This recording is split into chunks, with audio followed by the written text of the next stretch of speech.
Welcome to another exciting episode, educational, fun, and a little bit of everything. Gem Collectors with Shawn, and I am that Shawn.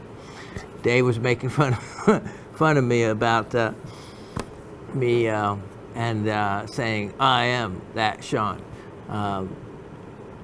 Maybe it's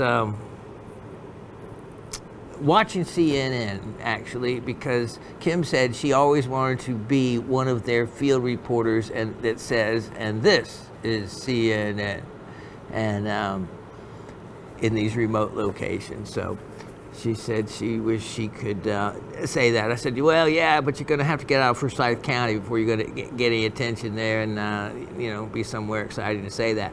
So, I am that Shawn, and Shawn, for those of you that may not have heard and have joined recently, as far as the viewing audience, age of 11, family trip to the Cowrie Valley in North Carolina, 6 siblings, or 5 siblings, 6 children altogether, big station wagon. We went to the Cowrie Valley, and where all the rubies and sapphire mining and the history in the United States actually started. Were the finest rubies were mined there, and even drew the interest of Tiffany Company in the early 1900s. Luckily, they took us to one of the mines where they salt the mines, put actually the gemstones in there, and where some of these places you can even find opal in your bucket. But they had salted it with Indian rubies. And, after seeing later in my working at the rock shop and other places that these Indian rubies are literally bought in burlap sacks of 100 kilo. I mean, it take 2 people to pick them up and move them around. Close to a couple 100 pounds of corundum, literally of corundum. And a lot of it is that reddish pink color even. And they cut cabochones. There is actually a lot to be said about that material. And so I found a reddish looking, nicely shaped crystal. And I said, Mommy, Daddy, I found $1 million ruby. I want to learn how to cut it. And with that, we went back to Sarasota, Florida. My parents have always encouraged individual interests. I was 11 years old, and at a high-end jewelry store out on Lido Beach, St. Armand Circle. It was called the Gem Crafter, of all names, of the jewelry store. There was an old hippie. Actually, when I say old hippie, it's kind of, he was young. But to me at the time, I was 11, and he was probably 20, maybe, if that. But that seemed old. It was older than any other brother I had. The first lessons were just agates and jaspers. I moved on. The second set of lessons I took was opal cutting. I mean, I'm talking about every Saturday my dad going and sitting, because it was a long drive from our house on the Manatee County line where Bradenton is, and in the country. And so he would sit and do his proofreading of his job and what he did while he sat, and for those two-hour lessons each one. And took opal cutting, then I took specialized cutting of chatoyant or optical stones, so star stones, cat's eye stones, and just moved right through those. In the meantime, I met some other, of course, hippies at the time, which wasn't anything unusual. I say that now only because it's a genre that's finally getting the credit it is for some of the artisanry that came out of it, and from music to craftsmanship of incredible leathersmiths. So the jewelry store that I ended up setting up in, this is after I moved into faceting and whatnot, I stayed in touch. I cut opals for the silversmiths there, was a half leathersmith shop and half silversmith shop.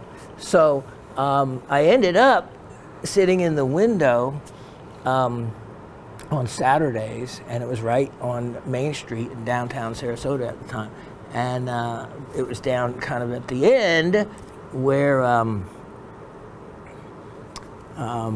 there's some other famous places down there towards the end of Main Street in Sarasota that are much better known for a particular movie theater that a particular comedy actor, Pee-wee, yeah, let's just leave it at Pee-wee Herman, was caught in that theater. And that theater was, I don't know, I mean, I think it was a 3-minute walk from the leathersmith shop. I mean, I remember it well. So when I saw that in the news, I said, "Oh my, I know that." But there was also other less expensive, of course, real estate where perfect for a leathersmith, silversmith shop to be set up. My mom just kind of went along with it, just due to the way the area looked compared to the other end, which was high-end jewelry store that I later worked at called Hightail Jewelers that had a chain of stores on the Gulf Coast including Naples. And I worked for them a few years later, oddly enough. But I sat up in the window on Saturdays and cut gemstones as people walked by, and it always caught their eye. And I still use that machine to this day. I love it. I went into goldsmithing. Took a 1-week course is all I took. The rest was just hands-on, do it. But it was kind of a natural. I describe it as some people can pick up a guitar and just start playing it, basically, and like it was like in their heart and soul. And others can take lessons for all their life and never should for what they end up learning from it. So that would be me. Music wouldn't have been it, but it was my brothers who had actually created the very first karaoke music library that you could order from, and were quite famous in their own right. So my artisanry came from an early interest in cutting stones and making jewelry, and kind of from the very hippie end, and I think it still runs in those veins. So I rapidly progressed. Anything that I was shown on how to do it, I instantly knew how to do it. The hard lessons I learned the hard way. And there's no one worse that will self-flagellate myself when I make a mistake, or if I chip or have ever broken a stone. The great thing is, when I learned how to cut stones first before becoming a goldsmith, much of my work ended up to be to the trade, to other jewelers or goldsmiths at jewelry stores that would be finishing a prong off on a particular stone, not know the hardness or characteristics of that stone, especially when tanzanite came out, and emeralds, and they'd use their little file. And on those little Swiss files, I would always smooth the edge, the bottom edge of it, and take off any kind of abrasive action to the metal, because I remember the first stones I scratched with those Swiss files. Luckily, I could dop it up, polish that scratch out, and no one be the wiser. Since 99% of other jewelers or goldsmiths only know one trade, and that's bench work. Seldom do they ever cross over and are able to do bench work and gem cutting. I can't tell you the embarrassment and the amount of speed it has saved by having made a mistake and be able to fix it myself. I mean, I would just turn it over, go home, fix it, and back the next day, and I wouldn't miss deadlines. But when another jewelry store has a goldsmith that has an issue with the stone and has scratched it or chipped a corner off or something like that, they would have to take the time to either get it to me, send it to me. I would, of course, always need time. They would pay the rush fee if they were willing to, and then get it back to them. So being a one-stop shop there, has been very, very beneficial to me. So,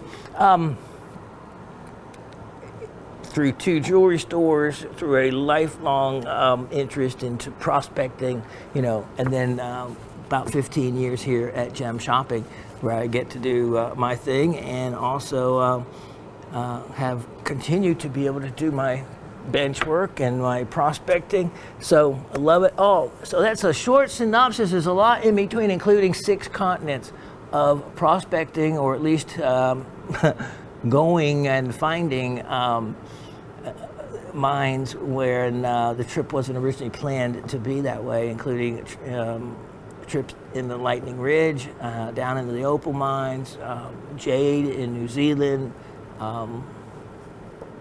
Mexico, Ecuador. It goes on. So, yeah, I can say that it's been a good life to be able to do your hobby and enjoy it all that time. Okay, so we only have a few comments here. We're to get to those. We also go have a trivia winner, and so first the questions, the 3 trivia questions. Hope everyone had a great holiday, by the way, and got home safely, and that all went well. For us, it was quiet. Jim had a show with Sam, and then that's always takes a little bit to recover from. But yeah, just had some good food. So, all right, question number 1. Name the 3 types of radiation discussed. All right, so we talked about the 3 basic types of radiation, which is alpha, beta, and gamma, and some of the information behind them, including the distance that the energy charged particle would go, and the what it would go through, and the different levels there. How many type or forms of calcite have been described? So, like we talk about the habits or the morphology of a particular crystal, some, it is exactly one particular type of form of that particular crystal. Others have, let's say, beveled edges, or, might have a, and it still belongs to the same crystal system, but it might lean in a particular direction because one face is longer than the other. And so all these possible combinations, well, calcite has over 800 that have been described. 800 different forms of it within its crystal system. I don't know of any other with more than that. So that's probably that's probably number 1. But we know that because we see calcite. When you get to thinking about it, oh my goodness, all the different forms that we have seen it in. Wow. Number 3, question number was number 3. What is the name for the sound of certain crystals breaking from heating? What is the name they give to that snap, crackle, pop? Usually it's the sound of me crying when I hear that, and I have when I've been heat treating some aquas, and all of a sudden you can not hear and it makes a very distinct pop, and there's no like internal crack. When it pops, it usually splitting the stone. Kind of thing I think about it, splitting atoms, fission. Because, one atom will split another into 2. Those 2 will hit 2 others, creating 4. And all that chain reaction of multiplying at an enormous rate of logarithmic rate happens in such a split second. And all that energy is released when they are split. So I always worry that when one, because I'll heat treat, sometimes I've heat treated 500 on in my oven at a time, and they'll be faceted already, and I just picture a fissile reaction, which is a nuclear reaction, a fission reaction, where one will pop, it'll hit another one of them, and it'll cause it to pop, because most of them will have little tiny veil inclusions in a lot of the qualities that I've heat treated. still make really beautiful aquas, but they'll have a really slight green tint. And sure enough, every time I do it, and I open up the oven door after a long cool down period, and I can't believe it every time. Yep, without fail, all the green disappears. It's like, man, one of these times I wish it just wouldn't, but no. So anyway, when they start, so I've had, I don't know, sometimes it depends on the batch or the number of inclusions, but, if I'm doing 1,000 stones altogether, you might have 20 to 30 of them maybe that will split. Most of them are predictable that you can pretty get close to the ones that you think will when heated, but the more the inclusions, the higher chance. And if your temperature and the speed and rate that you raise the temperature and then bring the temperature back down has a lot to do with it too. It's called patience. So anyway, yeah, but so I hear the stone cracking. And the word for that, other than me going boo, because you'll hear the pop, and then you'll actually hear that stone, because energy is released, and here that will shift those two stones, and they're usually close enough that you'll hear them hit another stone, with a slight tap, and you just hope it stops there. So, yeah, and that word would be decrepitation. Oh, yes, almost like decapitation, where you get your head cut off, but it is decrepitation, like decrepit, but decrepitation. So, a great word to know, which is a word that you could use amongst many people in our circle, that this is a perfectly usable and acceptable word, and no, very few would know it. Very few would know it. So it could be one of those betting words, yeah. All right, so let's get to the comments and see where we go from there. All right, so we have first, we have Mr. Brad. Greetings to Shawn, the Raven, Asif, the Gem Shopping staff, and the whole Rock family. Trivia Alpha Beta Gamma. Question number 2. Okay. Listen to this. So Brad's answer to question 2. Greater than 100 sticks in my mind. That's his answer. Greater than 100. Remember, that's the calcite question. How many different forms of calcite? Greater than 100. I guess he thinks he's playing Jeopardy. Is that the game? The game show? No, it's something about price. The Price is Right. That's it. I remember that. He's playing The Price is Right. As long as you go below, anything over, and you lose. So we want to make sure he came in below. And so, technically, I guess he covers everything above 100 as a correct answer. But, of course, the true correct answer would be a little bit more accurate than that, would be over 800. I would have originally guessed around the 100 mark as well. I would have thought 100, 150, but it isn't. And I think that information I actually had read somewhere in that range, but I had a lot more accurate information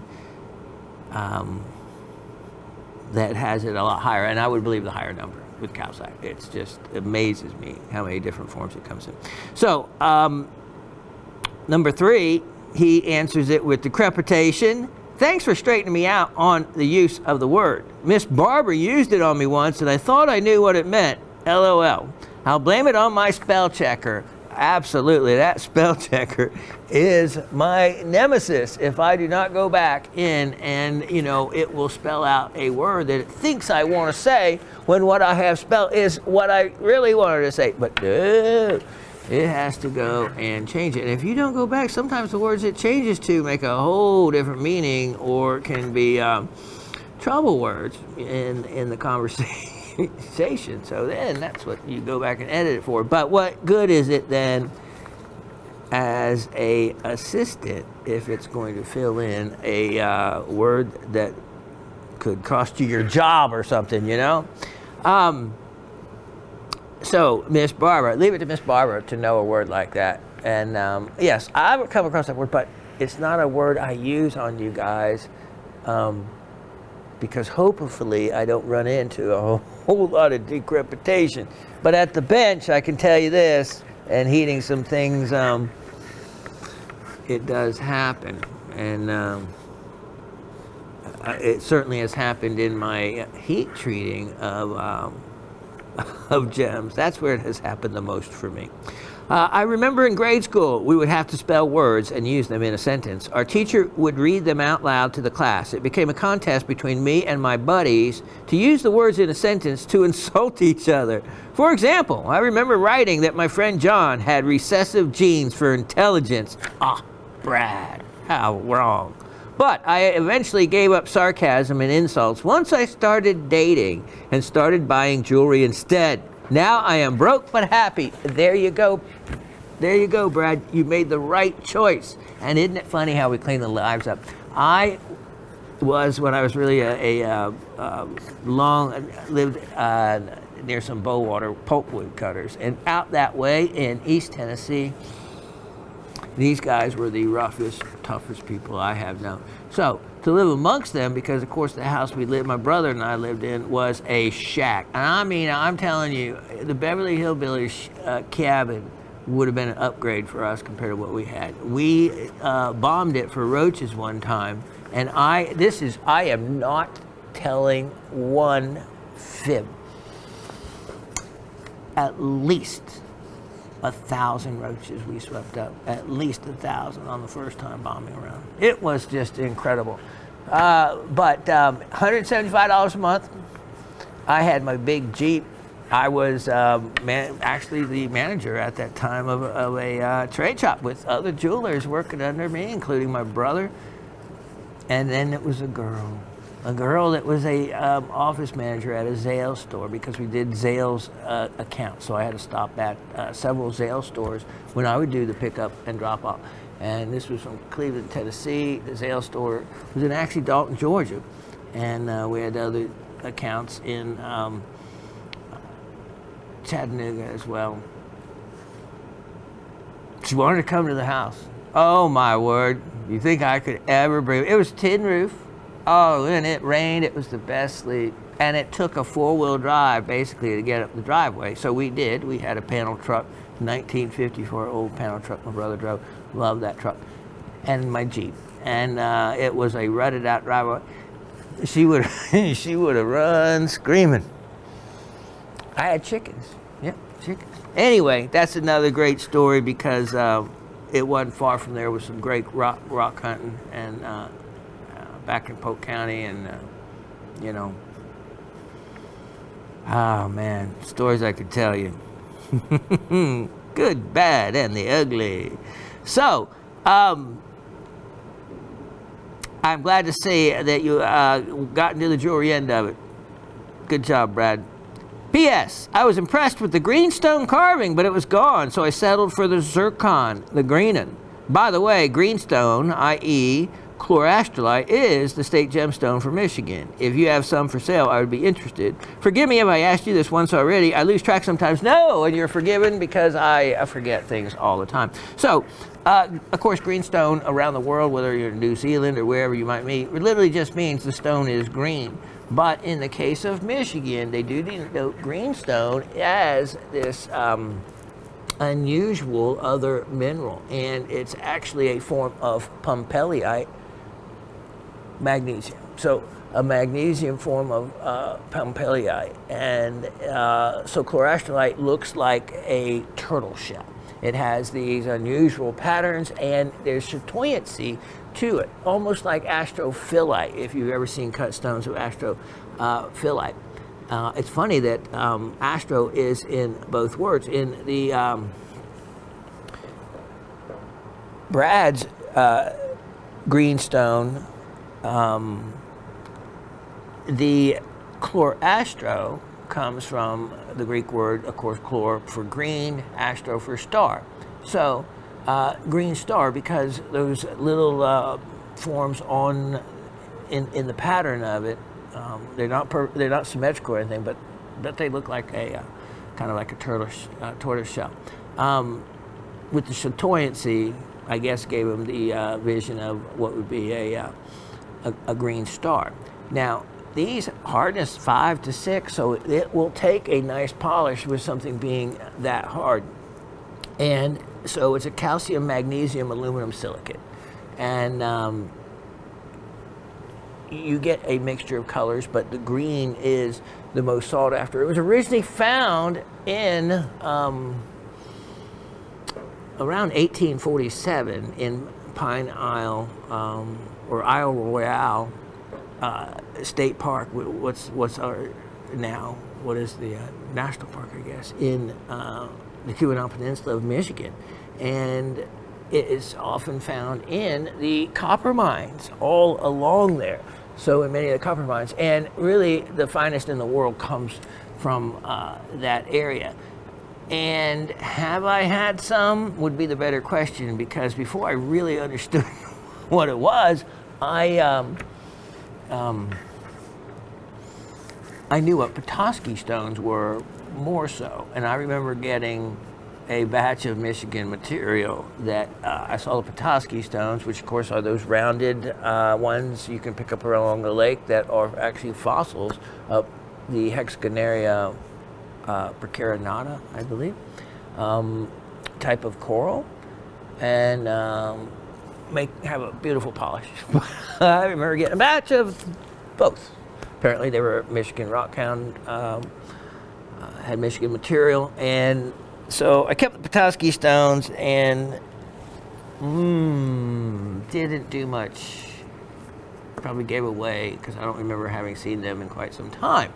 What is now, of course, and come to know as the Pompelliite or your chlorastrolite. So if I see any or come across it, I'll certainly send it or find you and make sure I get it to you, because I don't think anyone else is going to be requesting it. But if anyone is interested, look it up. It's quite a beautiful stone, and the state stone of Michigan. So Miss Cindy says, hello, Rock family. Do tell us more about that crystal skull pendant you were wearing. Well, you can see this. I have a, let me see, yep, beautiful ruby and zoisite piece, which I borrowed, of course, from the Raven. The skull last week, beautiful skull, which, of course, I borrowed from the Raven. And, but it is a great, true rock crystal piece. Really nice quality piece on there. So thanks for noticing. Let's see. All right. Thank you so much for allowing me to win the amber lizard carving, my first amber, and I cannot wait to put a light on it and make it glow blue. Yes, long wave fluorescence. It certainly will. Was able to order the gold chain. Triplite was all gone. Excellent price for the gold chain. Answer, alpha, beta, gamma, 800 plus, and decrepitation. Well done to you on all three, Miss Cindy. Enjoy the weekend. Cindy in South Central Pennsylvania. Well, maybe we can dig up some more triplite. We'll have to see about that. Mr. Anthony in Massachusetts says, hello all. Hope everyone had a safe and happy 4th of July. Missed a couple shows, but binge watched today. Lots of great info on radioactivity. Lots of notes taken. And along with Rock and Gems with their article, I've got a lot of reading ahead. There was mention about ground radiation. In many new homes and renovated homes in Massachusetts, radon removal systems are installed. I'm just curious if that is prevalent in the southern states. I know there is some kind of national code. Just curious if it's adhered to. Yes, okay, so it is made, people are made aware to some extent. Mostly they are encouraged to get radon detectors, which you can get at your home goods store. And that's usually as far as they go for solution. There is no nothing that has to be built into a home for radon removal. Radon is one of the isotopes as uranium transitions through all of its different isotopes. radium being one of them, and eventually ending up being lead. But radon as an invisible gas is something you have to watch for. It's more on an individual basis because the ground around you here in the South Feldspar, which is the red clay, being oxidized and stained by iron, is why it is red. But other than that, it's feldspar. So feldspars are can be kind of complex in their formula and take on a lot of different REEs, rare earth elements. And the other thing is they're a component of granite. Granite is, of course, made up of, quartz, feldspars. You can have tourmaline, many other, you get mica in it. You've seen your granite countertops. Well, I'm just going to tell you like it is. Granite has a radioactive signature, some higher than others. Of course, it's all well under any safe limits, but it still has that signature. So you have a lot of different granite outcroppings. Stone Mountain, that huge mountain we have here, where it has compared to the studio, it's probably not 30 miles from here, 25 miles, maybe less from here. And you, in granite, you most certainly have REEs, rare earth elements, and those are the ones that bring you your isotopes of your different elements that can be radioactive, which are the common ones, thorium and uranium, but all of them will go through different transitions in isotopes as they break down. And because of that, if you built your house on a granite rock, yes, it's going to be really stable, but you might have radon.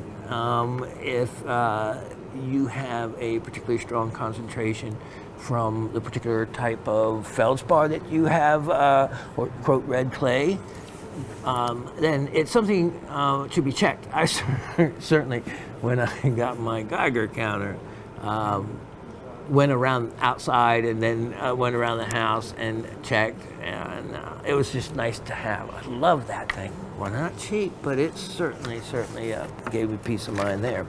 And, saved me money instead of having to buy a radon detector. There you go. So, great question. Trivia, 3 types of radiation. You got that right. Calcite, you got that right as well. And decrepitation, well done. And it's saying that he got some of that malachite. You needed to, because that malachite was really nice quality cutting material. And I know you love to cut. Miss Gabby says, greetings once again, fellow rock hounds, and of course, our pack leader, Shawn. Love that I learn something every show, or at my age, maybe relearn. LOL. I love crocoite too. That's neat. And that was a great question last week, and I don't know, that's what popped into my mind, because when you asked me what I would be dreaming of by way of something beautiful and thought in the mineral world. And that's what I thought of. It's also not something I have, actually. And it's something that both Raven and I both really love. She really loves it. And that was weird. She actually loved it prior to me having ever met her. And it's something that I like too. So, have a smaller specimen with gorgeous red-orange crystals growing out of a dark matrix. Just striking, and I can see how fireworks might come to one's mind. Also have a faceted stone I got from GSN in a ring. Wow, how cool is that? Yes, I know that it's soft, but to have a faceted stone to go along with a specimen, well, enough said. Yeah, enough said indeed. How rare that is. That's incredible. That's like having like a zincite, faceted zincite, except I think crocoite's even more rare. I couldn't believe at first that you did not hold the green zircon up to the Geiger, aka Geiger counter. But then later I thought, maybe I do, LOL. Have a large green zircon purchased from Benco years back, and I did get a Geiger reading on mine, and that's all I have to say about that. Of course, Geiger is the other word that the Raven nicknamed it, along with several other mineral specimens that she has obliterated the word with, and it has just stuck. But Miss Gabby, you are very intuitive, because that is exactly the reason why I didn't put the Geiger counter on the green zircon. Of course, everything is well within the safe range, but the nice thing about it is if you actually take a reading from a green zircon, green zircon is only green, and a low zircon and metamict has no crystal structure, thereby allowing it to be green only if there's a natural source of radiation near where the stone formed in the ground. Other than that, of course, if that what does it naturally, that's what can easily be done in a lab. You can take a zircon, natural zircon, do the thing and make it green, but it's a green that I can tell the difference of. It becomes very obvious to me. And so especially when I see these 10 karat green ones without having any kind of haze or cloudiness to them. So yes, it is because of the count per minute radiation reading I would get from the green zircon. I already knew it. I had it written on the bag, the average CPM, which I just write CPM as my secret code, counts per minute. That's the little tick, tick, tick, tick noise you hear. But here's the funny thing, and both, let me get this, make it very clear. All of these numbers are well below the range. Now, if I was talking about econite, that's that green, naturally radioactive gemstone. That is the only true, quote, gemstone. I wouldn't even wanted to have cut that stone and been so close to it. Its reading is at the level that is dangerous, is deemed as something dangerous. But the green zircon count per minute is lower than blue zircons on average. So Mother Nature did the job. Of course, mankind has to do it instantly and quickly, but Mother Nature, taking her time, did it in a way that the count per minute was lower on the zircons. And it only has these readings because it contains in its structure zirconium, naturally REEs, rare earth elements. And that's why it has these. And of course, they're still all in fine and safe ranges. Other than that, they wouldn't be treated. So we already know that blue zircons go through a treatment process. There's no natural blue zircons in nature. And the treatment process is mostly a heat treatment process. But, it doesn't matter. The original zircon still had in its formula, which is a simple formula to look at it just on paper as far as what it starts off to be made of, is only a couple of elements. But you add in the high likelihood that there's going to be REEs, rare earth elements, into that structure, and then it definitely has a strong positive signature, and higher than Mother Nature's job is. So yeah, I like green zircons, but yes, since you brought it up, I'm not one to hide from a great comment like that, and let everyone else know in on it. Since we have this wonderful little small family, you get to know and learn the extra information that you wouldn't get to hear anyone else. And that's the rest of the story. Great intuition there. Trivia, getting all the trivia right, I see. And I knew calcite had a whole slew of habits, but I never knew it would have 800. Yikes, one could spend a long time trying to collect all of them. Withdrawing, but I have seen recently, I've seen or heard of before, green star kyanite. Have you? Mermaid stone is one of the names they can give to a green type of kyanite, and you can get that look of the two colors, actually green and blue, by the crystals only intersecting them each other. It's not a genuine that I've seen crystal form like rutile within corundum, rutile within sapphire, creating those kind of stars, and other inclusions in other minerals creating stars. So green kyanite and star green kyanite. The only other reference I had seen to star kyanite was these crystals they took, and they created these balls, these stars, and they called them star kyanites. And it was a kyanite crystals, but they were, the whole star concept was man-made. As far as natural star kyanite, I'm just not familiar with that. But if you see anything that comes across as such and is natural, let us all know, because I would like to know about that.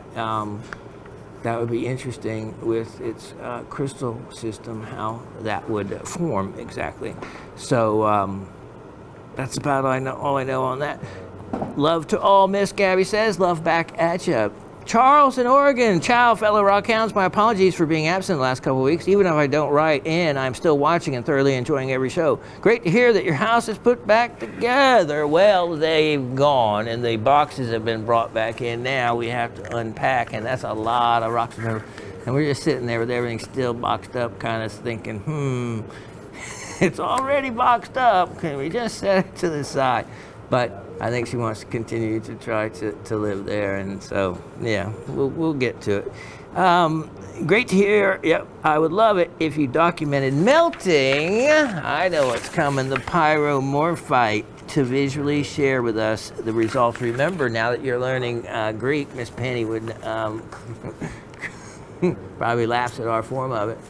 Pyromorphite. Okay, so let's break down that word pyro. We all know pyromaniac, right? Someone that loves fire. So pyro is fire.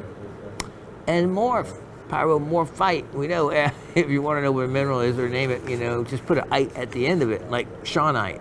That'd be a good mineral name, right? Remember, to me, the name should always give you some information, even the discoverer. Better than naming it after the governor of some, of the state it was found in or something. It just has nothing to do with the mineral itself.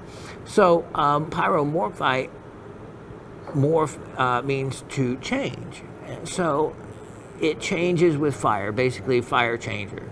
And the reason being that the crystal, when you apply heat to it, it will melt, and then upon cooling, it crystallizes. And I can't wait to see that. I have some crumbs of pyromorphite, and I am going to do that. So maybe I will. I wish I could do that right here. I used to drag my, that was when Colin's mom, and she would talk me into going into, she taught high school in White County, North Georgia, where Helen is, almost her entire life, except when she taught at Charter Peachford. High schoolers, and when she just got out of college. So that prepped her for those Mountain County kids. The largest day of absenteeism, where she had the most of her students not show up. I bet none of you could guess it. You'd have to be a local living in Georgia to understand it. The opening day of deer season. Yep. Opening day of deer season every year, you can count on basically an empty classroom. Not just the boys. Oh no, girls, absolutely. And I have some kinfolk that live in LJ, and it's my dad's second wife's side of the family, and they have a huge business, very successful. But they have had girls, and I knew those girls first thing. I mean, they got their first deer at like 8 years old and stuff. And they're very attractive, beautiful, one prom queen and that kind of thing. And then they're pictured,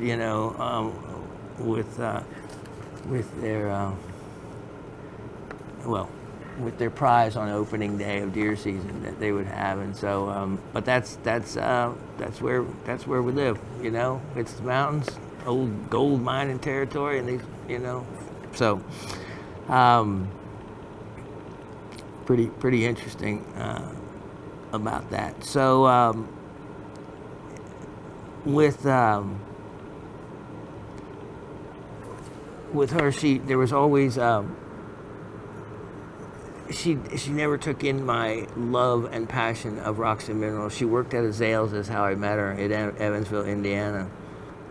But the Raven, no. The Raven, when you come with your own rock and mineral collection, then you know you got somebody that loves, got the real deal, and wouldn't find me insane like maybe some others would. So, okay, Mr. Charles getting all the answers right there, and love back at you too there, Charles.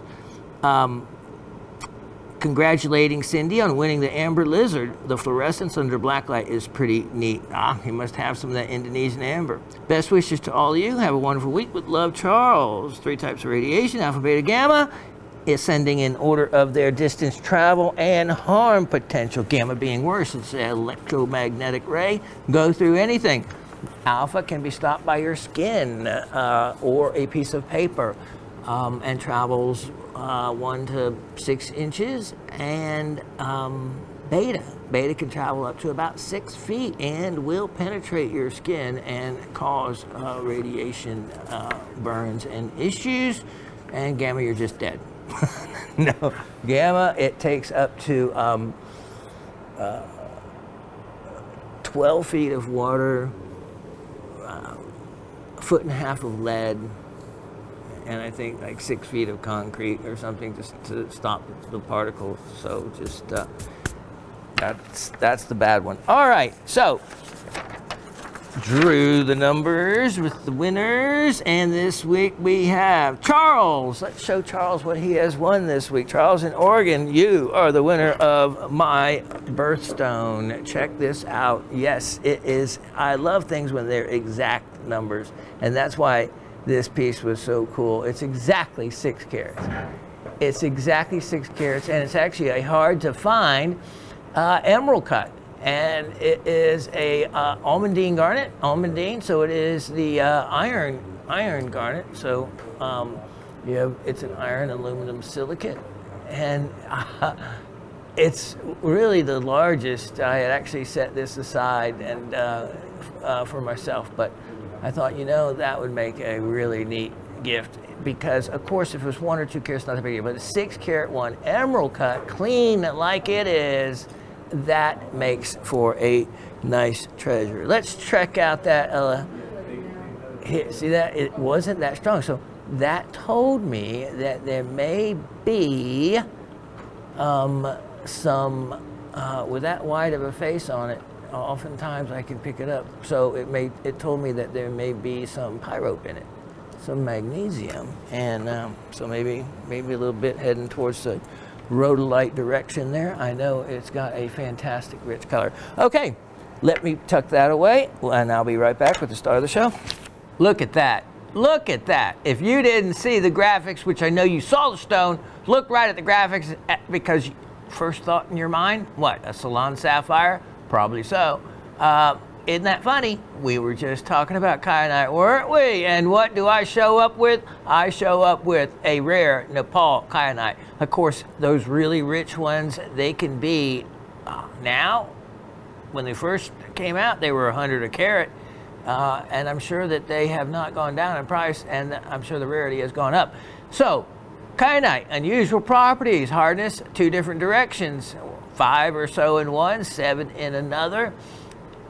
Beautiful crystal. And remember, it is the crystal when I was feeling lost one day and just needed a rock hound. I was rock hound. I was in that apartment. I had my son that weekend. I was bored to tears, and I think I was in tears. And so and this was on Holcomb's Bridge Road, which is a really busy area of Metro Atlanta. And there was a hill behind the apartment complex, and luckily I lived on the very back side, which would be like me, away from everyone as much as I could. And I said, and my son was probably no older than 5 at the time. I said, let's walk down this hill and see what we can find. And I knew there's the houses right behind there, but there was a little creek, and I went down to that little creek, and I stood there. And I looked down. Remember, eyes down, as Mr. Anthony and I both tell you. And right there in that creek, there were about inch-long kyanite crystals. I kid you not. And it made everything for me. I knew that there was someone had sent those into my life to give me hope. And because going from a wonderful mountain home back to apartment was not my idea of a move upwards in life, but that particular day shined on me. This kyanite. All right, here's what we're going to do. That's about as much talking, hopefully, as you're going to get out of me on any individual item. I am going to try to get as many items shown to you as possible. We are doing a July 4th sale a week later.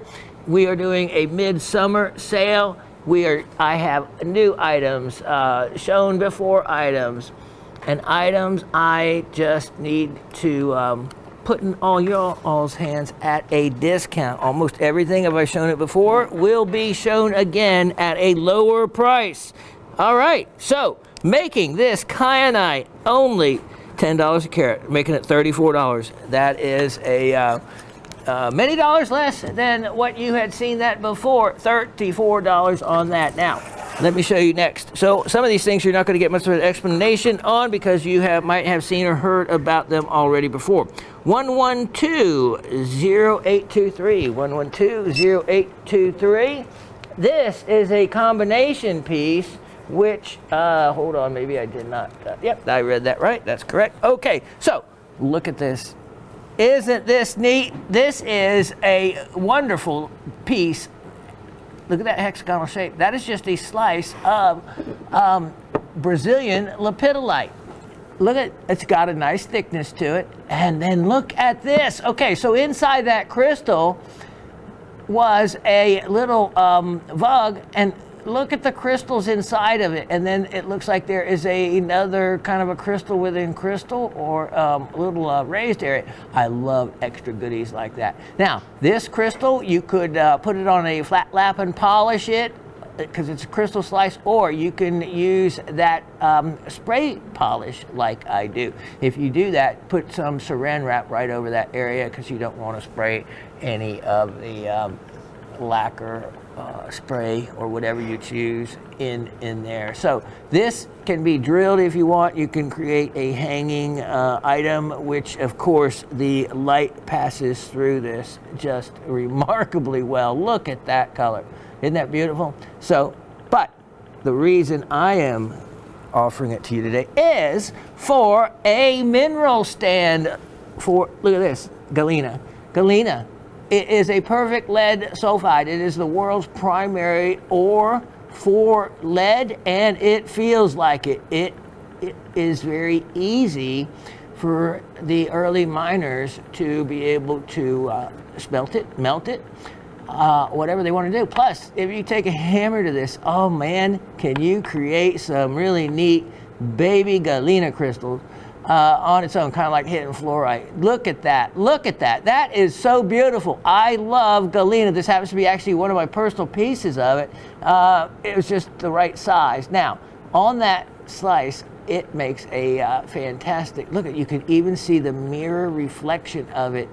And that slice isn't even polished. So it makes a fantastic base for either a galena crystal or something else, another crystal or a carving, anything you want to come up with, or use them separately. Either way, I am offering the two as a combo deal.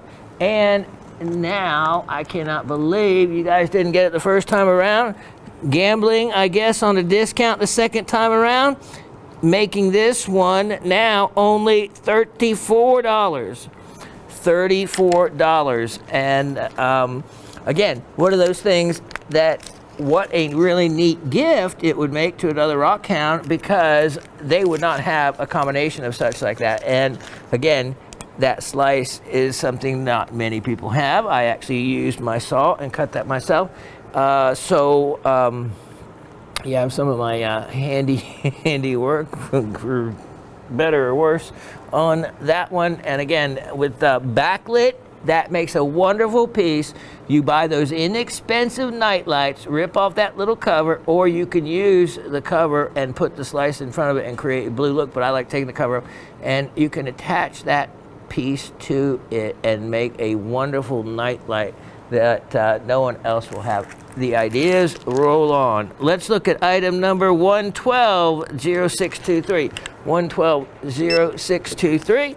And let me show you this. This again from a long-held personal stock. Of course, again, this would look beautiful if you wanted to put something like this, a sphere on that slice, you know?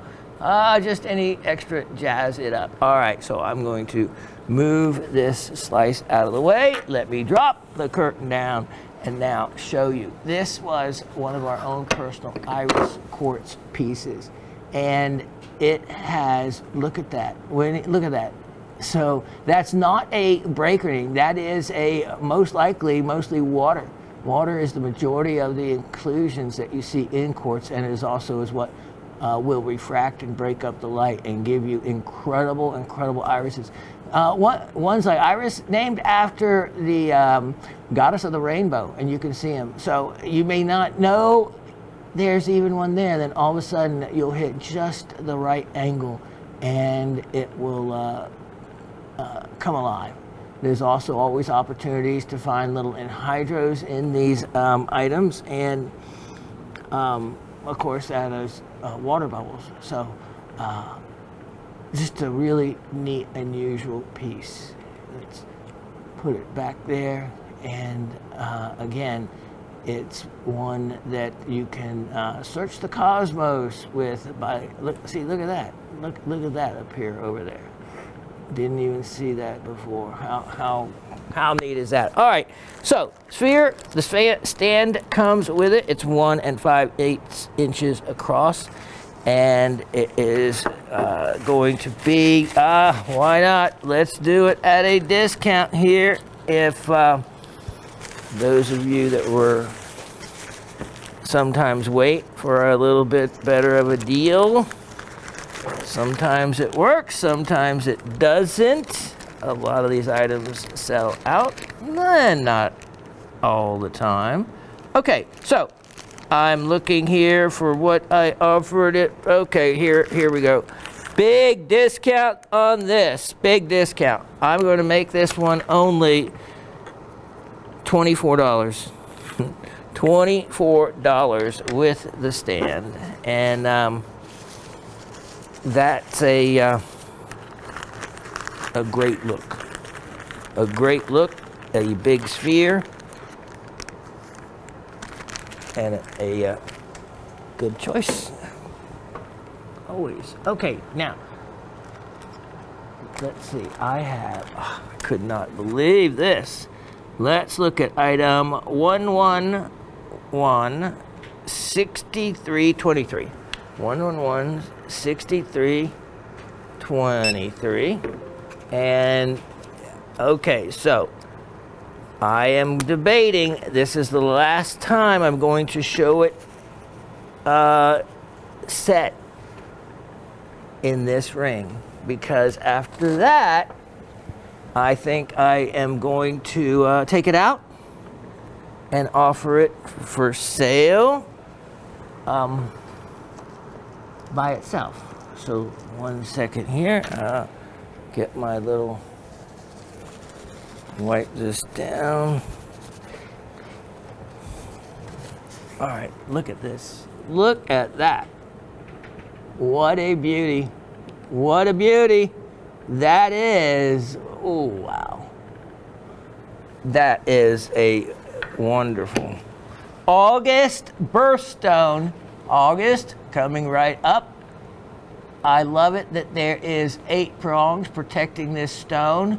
Peridot, very doubly refractive, large birefringence to it, and which causes, when you look at it, a lot of the back facets to look double. It also can cause the stone sometimes to look a little hazy. In this case, nope. In this case, you can see that the light reflects all the way outwards from the very center. You don't see any metal or anything through it. So even for it being a native cut gem, look how deep that is. That's almost as deep as it is set. 10.54 carat. It is a world-class peridot. Look at that color. Look at it against my finger. That color is a very desirable color. It's in a scroll setting and 10.54 carat. The finger size, I think, is around a size 10 1/4. Rare size, world class. You have both of those on with the information that you get with it. I actually set this stone decades ago. So this is from an estate, and I had set it up a long, long time ago, and that's why it is protected. There was a little nick. Maybe I even showed you that. Maybe I even brought it in on one of the facets. So I actually took it out. That's how I know the exact weight of this particular stone. And I cut that out. And while I also did it, I polished the girdle. Look at that polished girdle of it. And I cleaned it all up, all the way around. So look at that. This is a really rare look at that. So that absolutely has no window. When you can see those facets on the pavilion like that, reflecting back instead of looking right through to the either the skin, you know, when I put it on my finger, or the what we call a ring finger, this white item, you don't see that, and you would if there's a window. There is, you don't see the side of the scroll mounting. If it was cut poorly, you would see that as well. So this is a excellent opportunity. Peridot almost always has inclusions. It would be suspect if it didn't, just like an emerald. And this has some of the what you would expect, so maybe some little veil inclusions and whatnot, but very, very few inclusions at all compared to what is commonly seen in gemstones, peridot gemstones, especially, of course, the larger the size they are, the better chance you're going to have for it to have inclusions. I would have loved to have seen the piece of rough that this came from. That would have been really something. So again, I was able to keep this stone after recutting that place out of it at over 10 carats. Not only over 10, but over 10 and a half. That's a magic mark. That's even like in diamonds, you know, if you have something that's 9.88 carats or 9.95, they would probably cut the cutter's hands off or something along those lines. In other words, you know, if the cutter takes it off the top and he's all excited about the wonderful job he did, and then he takes it over to weigh it and it comes out at 9.99, oh, that is such a no-no in the gem cutting world. There's many, many things you can do, and diamonds are, in their process of cutting them, are removed many, many times to especially notable stones, important stones. And one of the things that, and we might have talked about this a little bit last time, one of the things that reasons you'll see naturals, and remember, a natural is often found on the girdle of a stone that's part of the original crystal. And you'll see a natural left there, especially when the finished weight of a stone will be like 2.51, 3.01, 300, 400.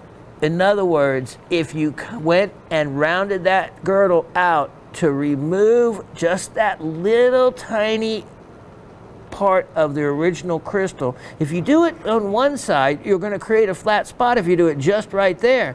So if you remove that and cut it out right there, especially cutting a round stone, then you have to symmetrically to keep it round, or you're going to get a poor symmetry grade. You're going to get a poor cut report on the cut. And on an important stone, that would be a huge no-no. So they'll leave, the best choice is to leave the natural in the girdle and get the weight, get the 300, get the 301 weight. Do not gamble it to be less than that, because that would be poor cutting, and that would be called poor judgment, and it makes a huge difference in the value of a stone. When they evaluate a stone and price per carat, 1 point, it's, let's say you're going to evaluate something at $2,000 a carat. If it was a 200, if it all of a sudden finishes at a carat 99, the price per carat drops percentage-wise a huge percent, 25 to 35% or more, depending on the starting weight and the exact weight of the stone and the color and clarity of it. It can make an even bigger difference. So you always err to the side of caution. You leave the natural in and you go for that full weight, because 1 point less than that, the price per carat can drop exceptionally, and it would be poor cutting. And that goes also for gemstones. Again, even peridot. Now, it's not so important on the smaller weights, the stones, 1 carat, 2 carat, but when you have a large stone like this, much better for it to be over 10 carats than for it to be a 9.95, etc. So, that all said, I am offering this today as a special summer sale at a price, wow. So I had already come down on this a good deal. I mean, a lot.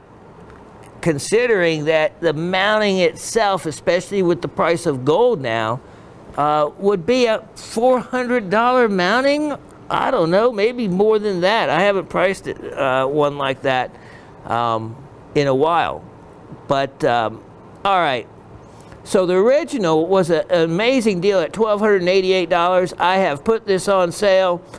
I had, no one grabbed it up at $888. It can only be so inexpensive. So after this price, I will probably scrap the gold at the price gold is.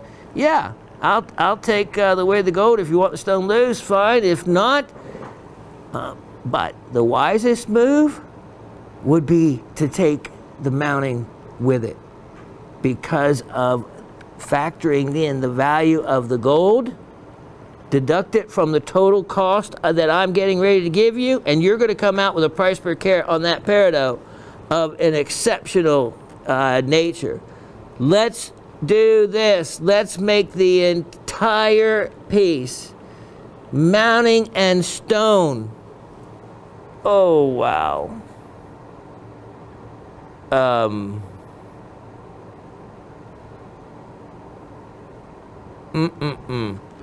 All right.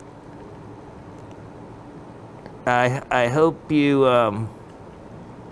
can understand the value here, because this is one of those once in a lifetime opportunities, especially again when you back out the value of the gold. I am just in my head running numbers that seeing what it just does not come out that well for me, but I'm going to do it anyway.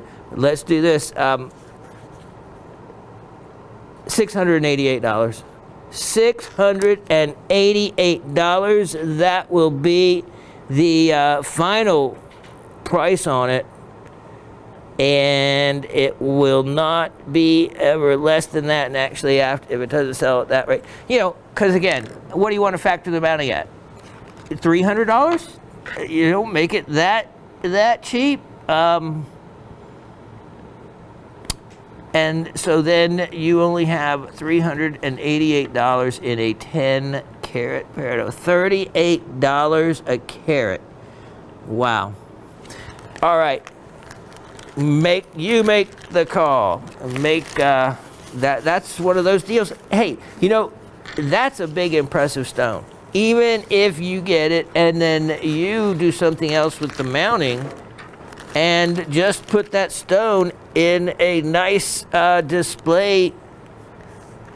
You know what? I'm going to throw in case anyone gets that and wants to do that. I think I'll throw in one of these, not even wrapped up. I'll throw in a suspension box. Huh? As cheap as, I know that doesn't sound like much, but as cheap as I just made that is a, that's not even a profit. That's just a little additional loss there. All right, now, that took a minute, but again, being a nicer stone, needed to talk about that a little bit. Peridot, I love it. It has really taken off in these last decade or so.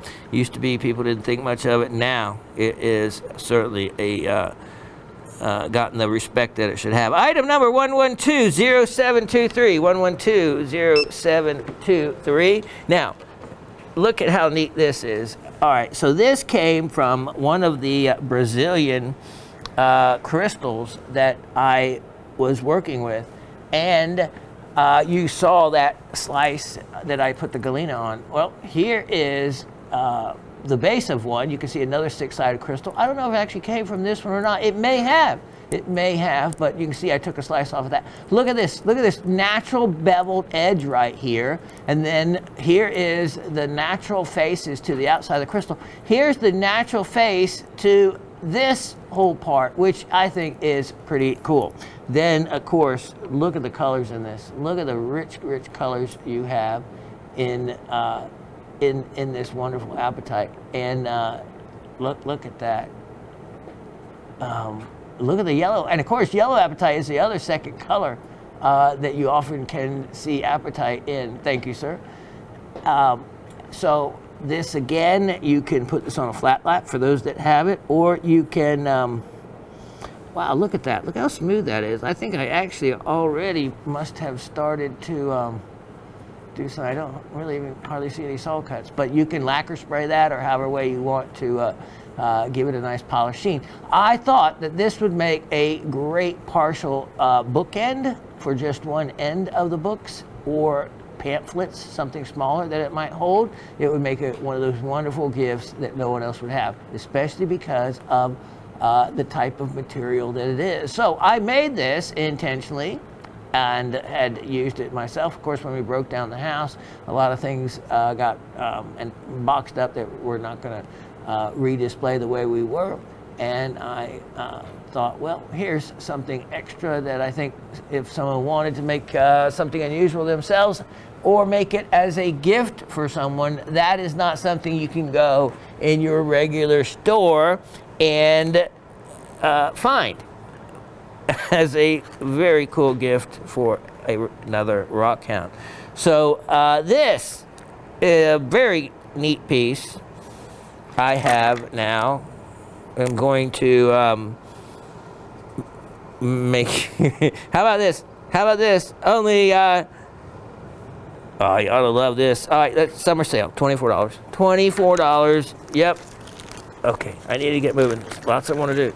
All right, let me put this peridot up nicely. All right, now, right there. Sturdy stuff. All right. Now, item number 1049922. 1049922. Okay, so all of you seem to have been enjoying the information provided to you in a whole nother realm and understanding of one of the most important scientific discoveries and reactions that we have. And that, of course, is radioactivity. And that was such a great question about that green zircon. So, apatite. Apatite is actually one of those minerals that can have a signature, and let's just do that. We'll drive off some nuts for a moment, but all right, let's look at this apatite. Now, apatite has a complex chemical makeup to start with, but what it hangs around is a lot of other REEs, rare earth elements, that it can pick up into its composition. So here we have, of course, the counts per minute of the air around us, our environment around us, just the ambient counts per minute that you have from the natural radiation. All right, so we're going to take our apatite here. We'll use the largest face and just put it up against that. And okay, so don't be alarmed. That's not a large number, even though that is a definite signature of it having rare earth elements in its composition. So it's around 10 times the average count per minute in our environment. To give you an idea, the econite piece was at around 10,000 counts per minute that it becomes dangerous. So 500, a lot of the shark's teeth, that, the Florida shark's teeth, will be around 250, 300. That is around where zircon can be. So now, speaking of zircon, we checked the apatite. Now, great question regarding the green zircon. I don't have it right now. It is in inventory, but what I have is this incredible opportunity I got, and I took the entire flat from the Jones mine. This zircon is a beautiful specimen. 1049822. And look at this crystal. Here is a stunning crystal. The entire piece is microcline feldspar. And as we come in and look at this, the termination on it, look at how beautiful that is. It is very well formed. Microcline zircon. I think you had it just there. Yeah, I have something. North Carolina zircon and microcline. 1049922. 9922. Thank you for asking.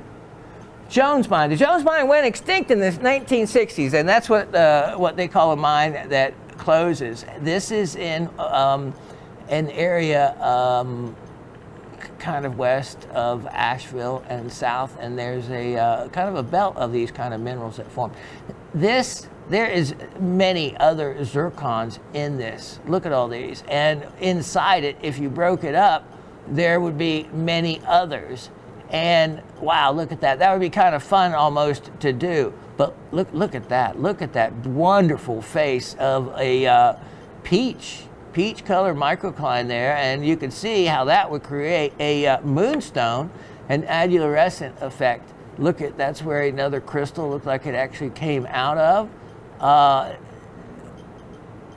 Some other minerals most likely forming with this. All right, so let's just see regarding the zircons again, what kind of reaction we get from that. All right, so we have our ambient 40, 45, whatever, in that range. Let's put that big crystal right up to there and see if we have anything coming from it. All right, look at that. So, you got to give it a minute, for I thought we were going to get away with it. Nothing there. Nah, it's not. All right, let's look at the back where there's a few others. All right, so it has a signature. And again, it's going to be the zircon doing it. most likely. And that's why it's so cool to have one of these, so you can look into another part of a specimen's life, and it can tell you so much more than just the couple elements that the regular zircon is made up of.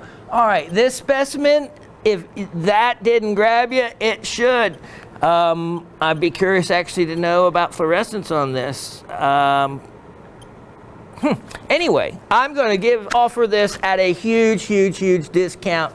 And remember, you can't get any more of this. If you tried, or if you took a specimen like this up to a show, which there's one coming up in North Carolina, and talk to some local other dealers, this would be a specimen in demand that they would want to trade, buy, whatnot, because they can't get these anymore. And when you go to Mindat, they actually have this mine and a specimen of it and some information about it, and the fact that there is just none of this material available anymore. Price on this, here you go, one shot, one of these. Now I have others I may offer, but they're not going to be this low. $28. Only $28 on that. And that, and again, the reason I give you that information is it's just more scientific information you should know about something that you're buying. And, if anything, I want to fully disclose everything because I think it's all part of science. Now, that is not a number that you need to worry about, or any zircons that are sold anywhere you see. The number relative to any number that would have any effect is so much higher, but it's just in a range for scientific purposes, and so and learn about this whole other part of mineral hunting. It is what drove the 1950s uranium boom. Was prospectors finally got to look for something other than gold, and they were out scouring the West with their metal detectors. Well, you know what they're scouring the West for now? Lithium. Yep, lithium and other elements that make batteries. We may be cut off to access to them by other foreign countries, so we need to be independent and have our own supply. And the only way we're going to do that is to get out and let's do some geology. Eyes down. Let's look for some rocks. Oh, boils my blood to even just think about it and talk about it. All right, let me show you. Here is a gift for any rock hound. This is item 793318. 793318. It's an oldie but goodie, and I call this the puzzle pieces, and it makes for a fun item to have, to give a child to spur their interest, or even an adult. All right, because here we go. Look at this. Now, anybody would think that this is a normal rock, stepping over it. It is a Morocco sugar quartz crystal geode. Morocco sugar quartz crystal geode. It is 1,460 grams. So remember, there's 454 grams to a pound. So you're talking about just over 3 pounds. It is 6 by 5 inches, and it is even named puzzle pieces, because I hadn't had a actual piece like this. I've had them, I've created them, but they have been in many more pieces that would make putting a Rubik's Cube together look easy. For some people it is, not for me on those Rubik's Cubes. So, this is a great item to say, what is it? I got a rock. All right, but let's unveil what this rock is really all about. there's an opening here on the other side, kind of looking for an ancient tomb. You can leave it in the shape that it is now. Looking into there, look at that. But upon closer inspection, there's a secret door. And we learned how to open that door, maybe. And let's find the entrance. And what does it hold? I really don't know. This actually goes well together. Look at this. All right, so this comes right out of there.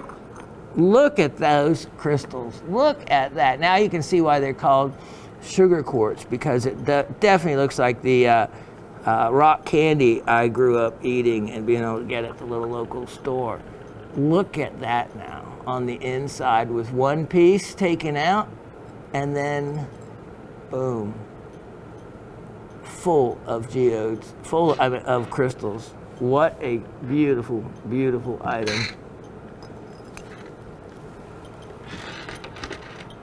Sorry about that.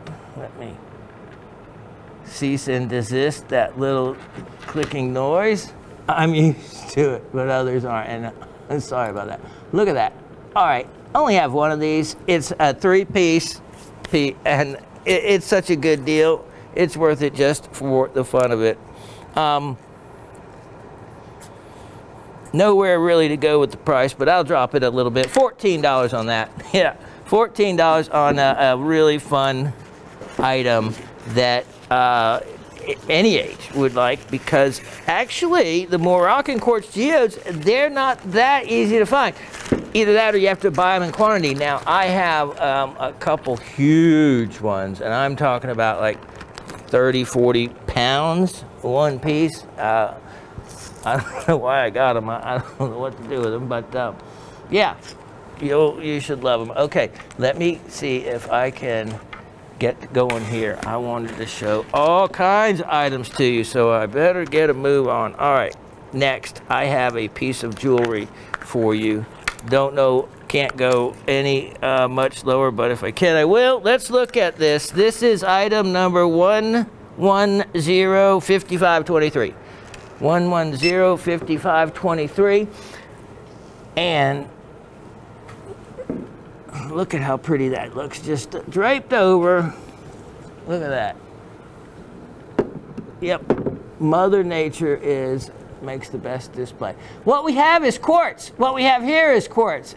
Isn't that a wonderful item to use for display? We have smoky quartz, and here's the neat thing. This is actually, I have lemon citrine, but this isn't the truly bright lemon citrine. This citrine is actually the color of natural citrine. I would have to say that it is most likely natural citrine. It's exactly the color of what natural citrine looks like, as opposed to the heat-treated amethyst that they use in those geodes, those huge geodes. They heat the whole thing, turn the citrine, those beautiful rich colors that you see. But it is going to be heated to do that. I have a sale price on this that makes it worth well beyond the stones. Yeah, 32 carats of stones. Let's do the entire item. The entire item bracelet. Okay, the whole bracelet for only $58. $58.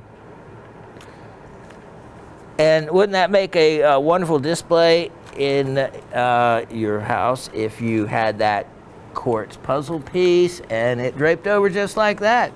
Until you wanted to go wear it, then you just grab it out of the display and use it for that. Item number 1098723. 1098723. And here we go. Talk about some of the best amber in the world. Comes from the Baltic region. Mostly from one particular type of tree. Look at this. look at this. And you can always usually tell Baltic amber. It has a very distinct color. And then oftentimes it's heated, which will have the little spangles, little reflective discs, it looks like. And other than that, sometimes you just get the natural colors, which are great. Heating it will actually kind of clarify. A lot of it will often look like rose quartz, will have a little haze to it. So they bring it up just to the temperature, not to melt the amber, but to just clarify the color a little bit. Let's look at this stone right here.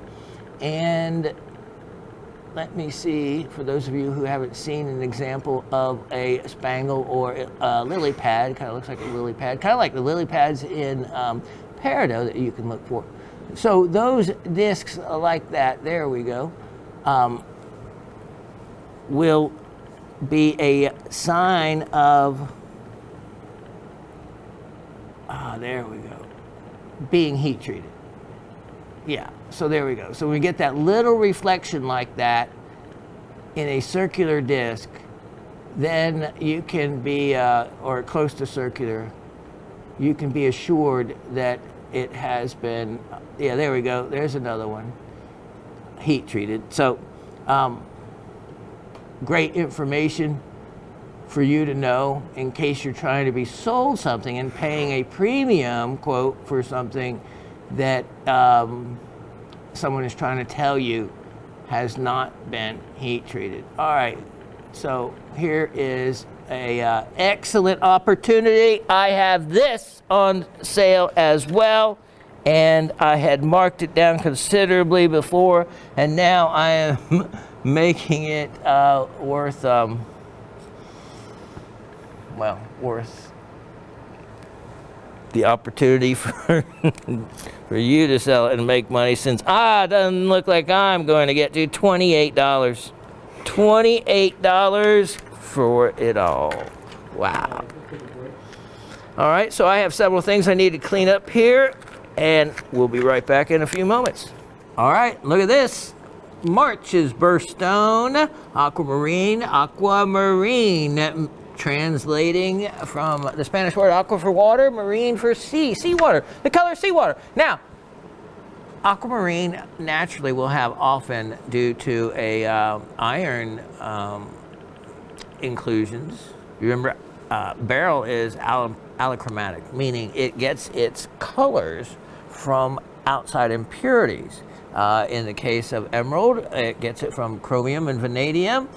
In the case of aquamarine, well, iron is a factor, but you drive off one of the iron isotopes and alter it, and it will basically remove the green tint. But I personally love the green tint in aquamarine.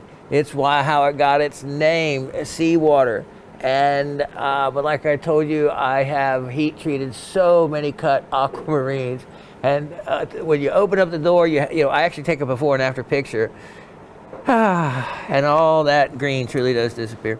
They can actually, in some situations, restore it, but you know, a chance every time you go back and forth with the crystal structure of making something, get decapitated. I think decapitated is just about as good of a word to use for the sound a gemstone makes when it is cracking. But of course, decapitated isn't the real word for it, but it certainly feels that way instead of decrepitation or decrepitated. All right, this aqua, I'm going to give someone a fantastic deal. If you do not have a nice size aqua crystal, look at this. Look at the beautiful crystals. Look at the, you get several bonuses on this because there's irises. And look at this. You have a kind of a twinned or secondary growth of a crystal within a crystal almost. Then I think you have a shoral tourmaline crystal growing right there. And then some additional shoral tourmaline over here. Red on my finger, just some from my Sharpie marker. You have some iron staining there from iron that is present in about soils about all over, lots of places. Tell you what, when you go in the outback of Australia, it sure does make this Georgia country boy feel at home, because you get in the outback of Australia, what do you see? Nothing but red dirt. Lots of red dirt. Ayers Rock, a big red. It would be like if Stone Mountain was red. Pretty cool. Pretty cool place. All right, here you go. Here you go. How about this? The entire piece I have on sale for, let me get the correct bag. All right, big discount. Let's do this. Huge discount. It was $68. I am going to mark this down to only $36. $36. Yeah, and just think about it, those of you that been to any of those kind of shows or whatnot, if you were looking for an aqua crystal, imagine if someone actually had that crystal, that size, like that. I think I've kind of lost my mind. For $36. I know I have never come across a deal like that. So, all right, we'll see if you take advantage of it. Next, oh, look at this, 109-1122. 109-1122. Now, this has surprised me how few of you have taken advantage of some of these parcels I put together of some of the stones that came out of the mountains. Look at these. Look at that amethyst. Look at that color. 11 stones matching 7x5s, 8.20 carat total weight. A beautiful color.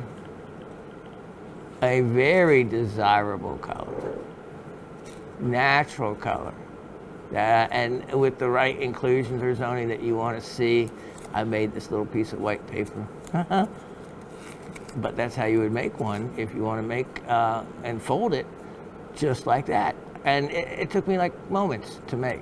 And it totally protects the stones in as simple as this. Okay, so,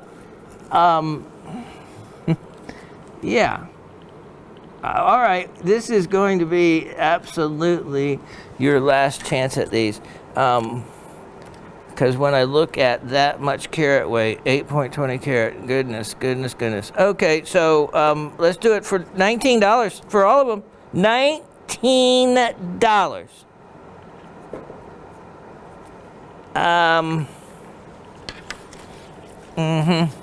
$1.50, $1.60 a stone. I don't know. You do the math. All right, let me show you incredible. When these first hit the market, and still currently, they the pricing on them was incredible, crazy high.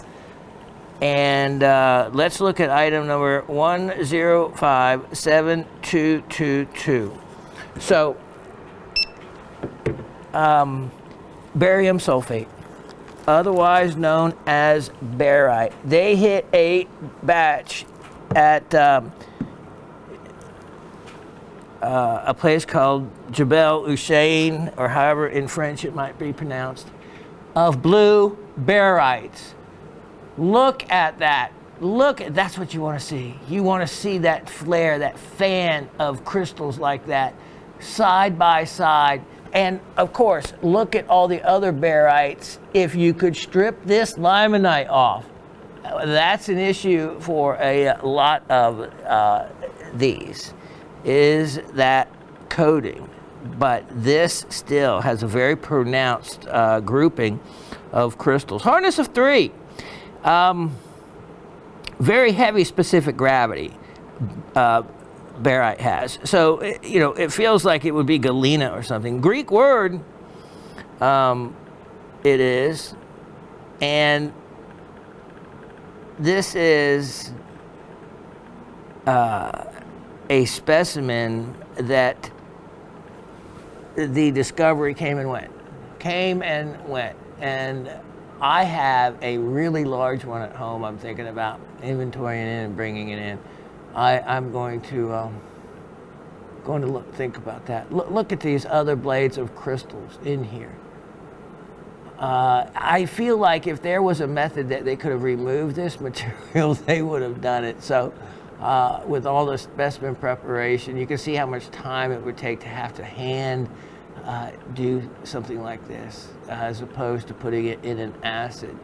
But I don't think that is a possibility. But nevertheless, against this matrix, that one beautiful display like that is look at that, a very attractive look. And for the amount of money that I'm asking for it, it makes it a exceptional value. Barium sulfate, BaSO4, simple formula.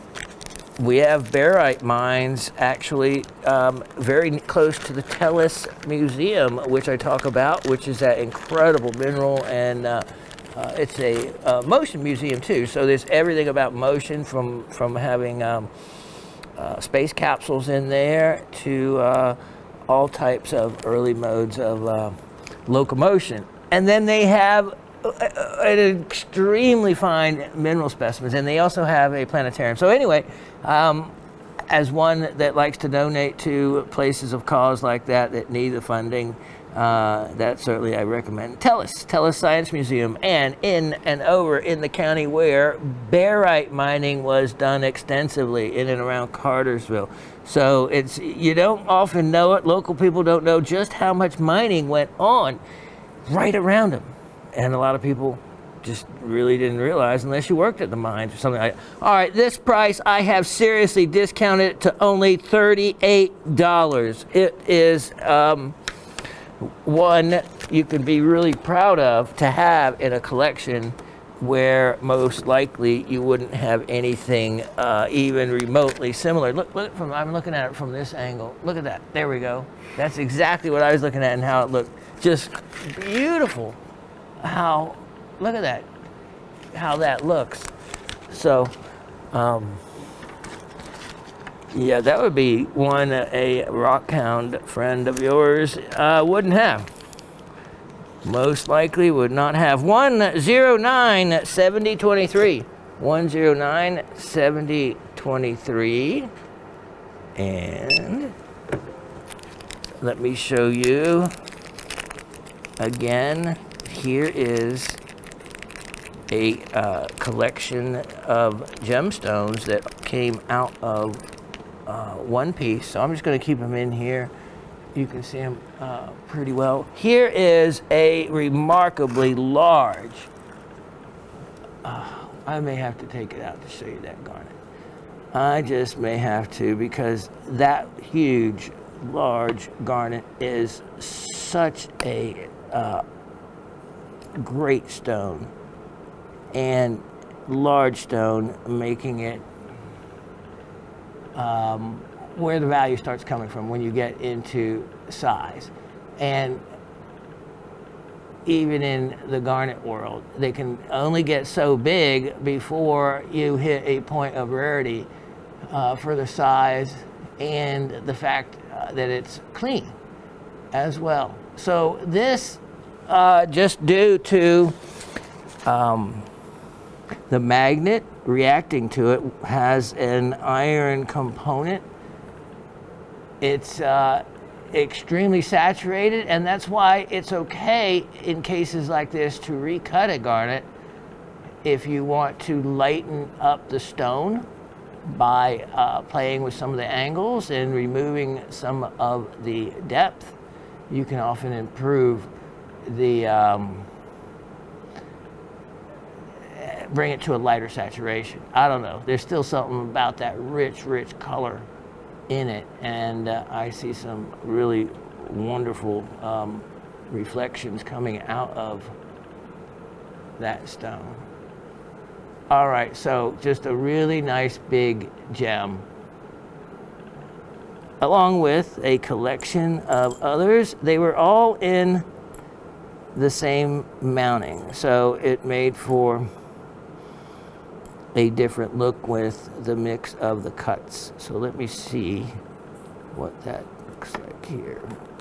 All right, so here we go, roughly back in there, and total price on this one now with a additional discount is going to make this is really crazy. 6.90 carat, that giant stone in there. Wow. Okay, so here you go. With that big stone and all the others, how would you like the entire parcel for only $16?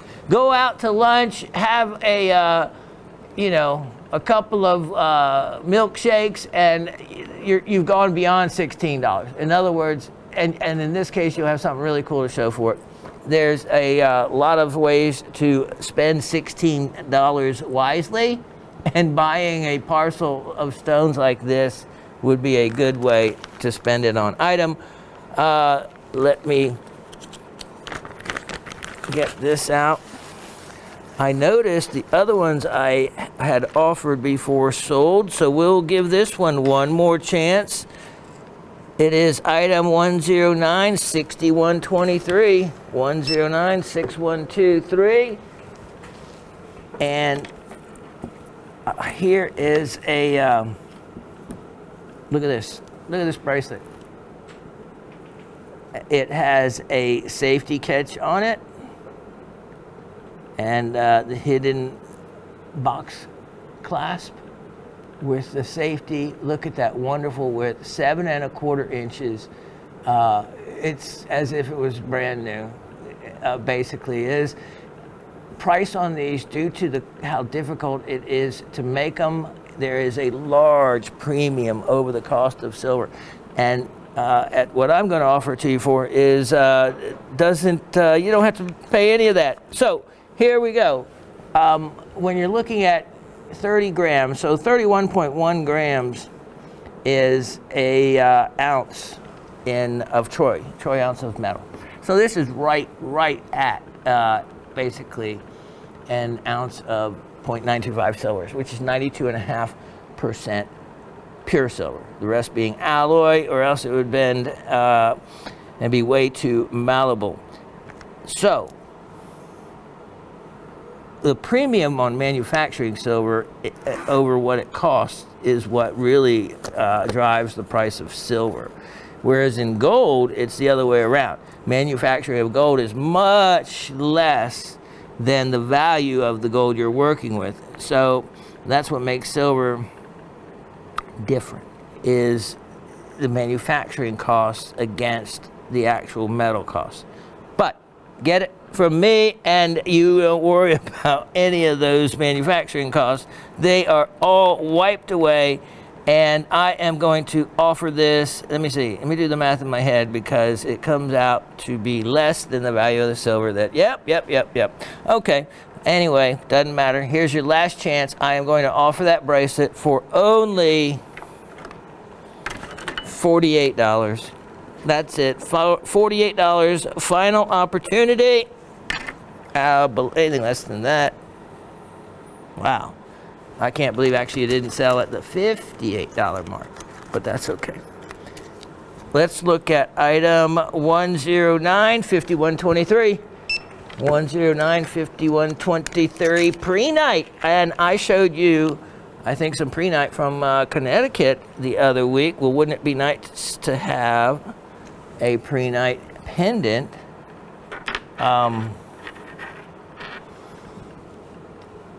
to go with it, to display? Look at that. Look at the quality of that pre-night. Just some beautiful material. They even facet pre-night. And then here is a blue topaz. Look at the blue topazes around it, if you didn't notice those. Very cool. Very cool. Sterling silver. And here is your opportunity. The entire piece of $24.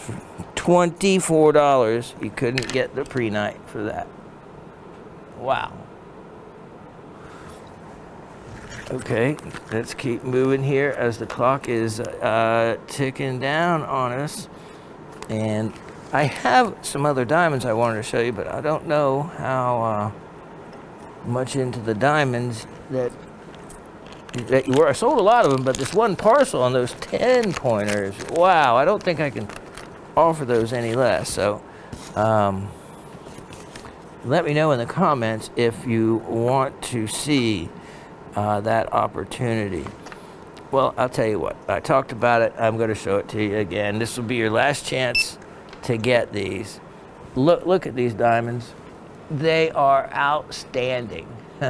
Look at that. They're even against a non-white color background. Yep, that number is, oh, sorry about that. I scanned it like the old times, like you would see it. 1094923.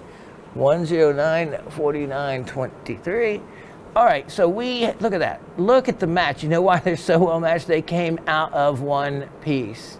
And wow, 3 millimeters, carat 10 and 10 stones. So that's 11 pointers. That's exactly the weight that a 3 millimeter diamond should be. Not a 10 pointer. No, a 10 pointer is less. It's about 2.9, 2.95 is what a 10 pointer. An 11 pointer is a 3 millimeter stone. VS to SI, extremely clean and well matched. The color, of course, against that yellow. So the color is easily, GHI, all right, in that range, GHI. Beautiful, beautiful cut. And the last price opportunities, these will be the last time I show this particular lot. And the last discount that I am going to apply to it, making this parcel carat 10. Yeah, price this out somewhere else if you get diamonds elsewhere, anyone, and see what they would actually cost you. Here we go, $218. That is the final opportunity on a carat 10, 218. So, yeah.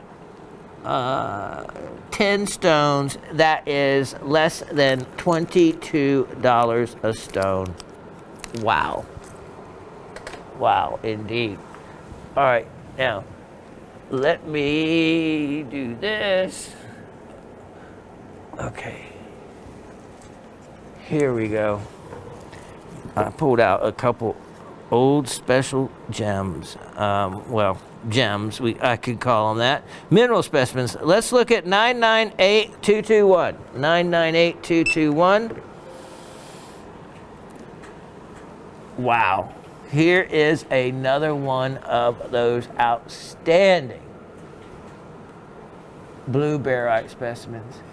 And look at that. You can see that all these are other barite blades. I'm sure they're beautiful. But you can see how they are covered. Now that can be removed with by hand with a Dremel tool, and most likely if you use, let's say, a metal bristle brush, it could probably strip away. Certainly you could practice along the back side, practice softening it up in some other light acids for weeks at a time, and like vinegar, things like that, and see if you get anywhere. Anyway, I have, again, like I said, that stunning large specimen that I've never featured. I've enjoyed it for a number of years. I may bring it in and offer it to all of you. It would certainly be beautiful for you to look at and view, if nothing else. It's got the limonite issue, but as do all of those specimens coming from there. So this one, I am going to, again, give it a huge discount and make it only $28. $28 on that. So, another super take advantage of opportunities for you. All right, now, Let me keep all that straight. Put that back here. Okay, now, this was one that was surprising to me. This is item 101-5021. 101-5021. And in the case of surprising that no one took advantage of this, if for no other reason but as an educational tool for learning the difference between chalcopyrite and pyrite. And I told you how Raven can look at them and spot the difference even when they're microcrystals better than I, quicker than I. And I just, when she would first started doing that, and she'd say, it's chalcopyrite, and just hand it back to me without looping it, without anything. And I said, well, how can you tell? And I'd go off, I'd spend all this time and come to the conclusion that she came to within seconds. So, and it didn't even have to be the crystallography. I don't know. She just said, the look. I can just tell by the look. Okay, I know that. I use the look for other things, but there is a distinct difference in the crystal system. Chalcopyrite is tetragonal. Pyrite is isometric. Isometric, remember, means equal-sided, like as in the cubic crystal system that diamond belongs to is isometric. Spinel is isometric. And so you will find squares in the pyrite crystals, as even the little ones. As you look closer, you'll see rectangular or square sides. Tetragonal chalcopyrite, you'll find triangles. They'll be triangles. So as we look at this a little closer, you can see that there's, like right there. So there's a little triangular shape. There might be some odd shaped triangles, but overall, it's a triangular look that you'll find. And that was my easiest way. The other way is because chalcopyrite is a copper iron sulfide, has the copper instead of just an iron sulfide like pyrite, you'll get more oxidation, you get more of a iridescence, and iridescence off of them at times as well. But other times when they look just like this, very much looking pyrite without all those rainbow colors, that's when you have to really look a little closer. But you know, you'll see iridescence like this that helps. I see little somewhat triangular shapes all over this, so and the iridescence, and there you have it. Natural color, Reynolds County, Missouri. They actually put these in ovens and they'll put a solution on them and cause them to get some of that iridescent color. Isn't that rotten? But as long as you know it, and then you know it. But you can spot the ones that that hasn't been done to. This one is from my collection, and look at how cool that is. Even some crystals on the backside. And I already have dropped this to a price that is so reasonable that I can't go any lower. But I will offer it one more time before this one goes back home. If you want to get it at the last price I offered it for only $18, it would certainly be well worth it for you to get that. All right, let me put up a couple specimens and I'll be right back. What you're looking at is one of the rarest opals on the planet, and that is not an exaggeration. Spencer, Idaho opal. All right, so you've probably seen some opal coming out of the Virgin Valley. They've got that little, what they call conch opal, and some other weird things. Mostly Virgin Valley material has to be in water or treated. But they do have some beautiful black crystals. Spencer, Idaho opal, more like Cooper-Pedy. It's on a more of a white base. It's easy to distinguish and know Spencer, Idaho, because you have this rhyolite. You have rhyolite. And look, you have almost, you can see as if it was a whole piece, like it was a knobby with a silica center. Look at this opal. As we come in closer, there is color everywhere. on this. Look at this. There is banding of color. Now, here's the thing that when I went and I looked on the internet, there's people offering Spencer Idaho opal cabochones. Well, when they're cabochones, once they're cut and away from this rhyolite, you cannot tell a Spencer Idaho opal from a Cooper Pedy opal. So you're not assured of its origin. If you're a cutter, cut the opal yourself. Better than that, have a specimen of the rough and don't cut it at all. Let the rough do the talking. Look at this band of red. I know red chasers that would cut this whole thing apart just to get to that band of red to see what was there. There is the classic layer after layer of banded color in the opal. And now, as we go over here, look at this side. Look at this. That is an incredible band of color right there. That is a thick band of color. That would make a stunning doublet, but that is actually thick enough. Look, it goes, wow, it goes all the way around. That would even tempt me to grind this portion down right there, down to, oh, look at that red layer. The red layer right there first. Oh, I know people that would cut this up just for that. All right, I have such a good opportunity on this. You know, it'll probably be the last chance you have to get it. I have a sale price on a Spencer Idaho piece. Can you believe that? I can't. I'm making this one only $188. $188. It is, well, so well worth it. Spencer Idaho opal. Try to find another one that is uncut that looks like that jewel. That is a real jewel. All right, now here, let's look at item number 1036921. 1036921. I am going to leave this one in the baggie so we can move quicker. Look at this. Look at all these citrines and look at how fine the cut is on some of these. Wow. That's really nice. If you ever needed a round citrine for a replacement stone or to put into something, well, or if you're looking at for that color, remember most sapphires in that color range are going to be treated now. They're not going to be natural color. Almost all of them are the brilliant treated junk that they do. Can't stand it. But anyway, here is your chance. The whole parcel that you see, $8. $8. How long would it take to cut just one of those stones? Let's look at item, let me see, how many do we got here?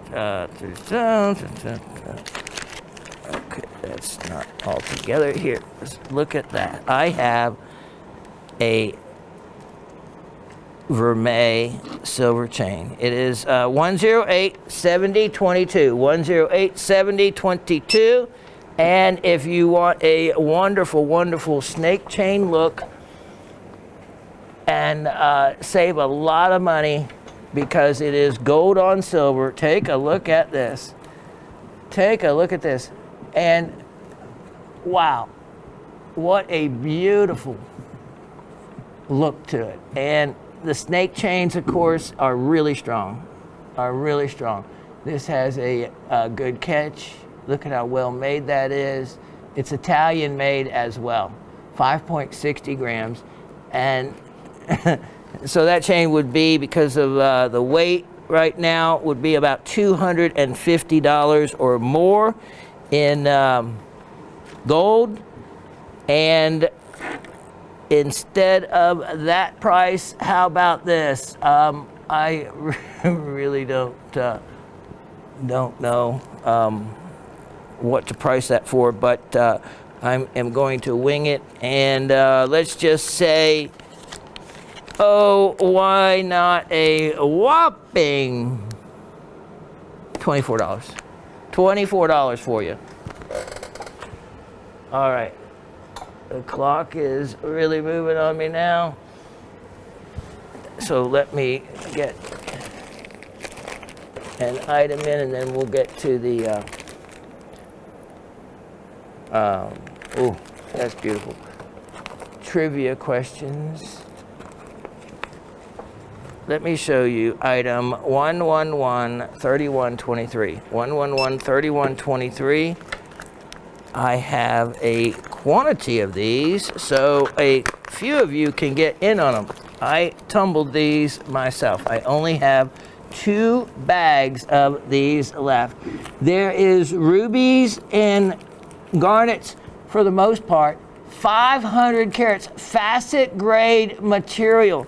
When you look at this really up close, you have, look at this, look at these gems, look at the clarity. And then of course, these are rubies. So there is probably, look at that, grossular, spessartine. It'd be fun for you to get out your magnets and your knowledge and education and start separating these.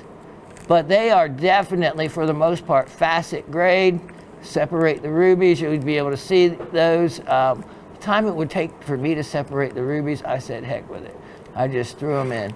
Okay, so tumbled gem parcel, 2 of them left. And wow. All right, I am going to discount these to only $21 each. $21 each. That is a sale price. Take advantage of it.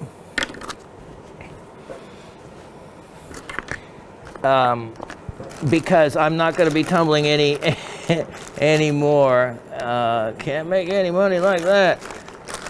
But it's fun tumbling anyway. It's therapeutic for me. Each week that tumbler goes around and I see something go from rough to polished. It's a fun process. It really is. It really is. The whole lapidary field is a fun process, from finding it to, you know, before and after. Stone cutting, improving something. All right, let's look at this. Item 1222. Let me check that. 109-1222. Now, I showed you that amazing peridot ring. Someone got that large round peridot the other week. Well, look at this. Here's a peridot parcel, and look at that. They're clean stones, 10 stones, 7.77 carat, 7 by 5. Sounds like an auspicious, lucky parcel. August birthstone, 10 stones, and here we go. How about a sale price? This is kind of funny. $10. $10. That's $1 a stone. How can it not be worth that if you never did anything with them? To have that much weight, $1 a stone. Shawn.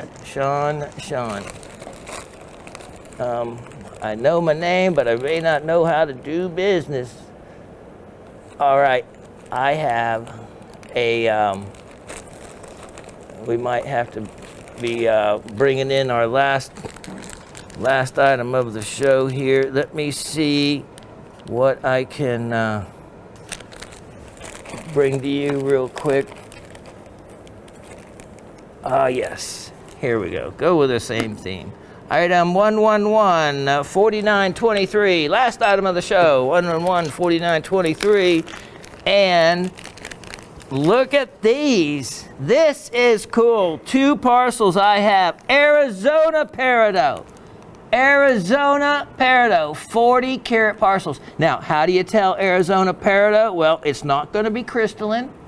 You can tell because it has no crystalline form, and you can see that they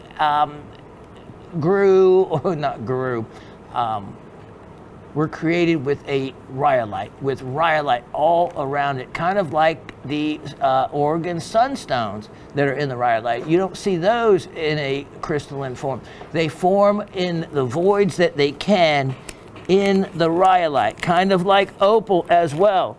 So let me show you.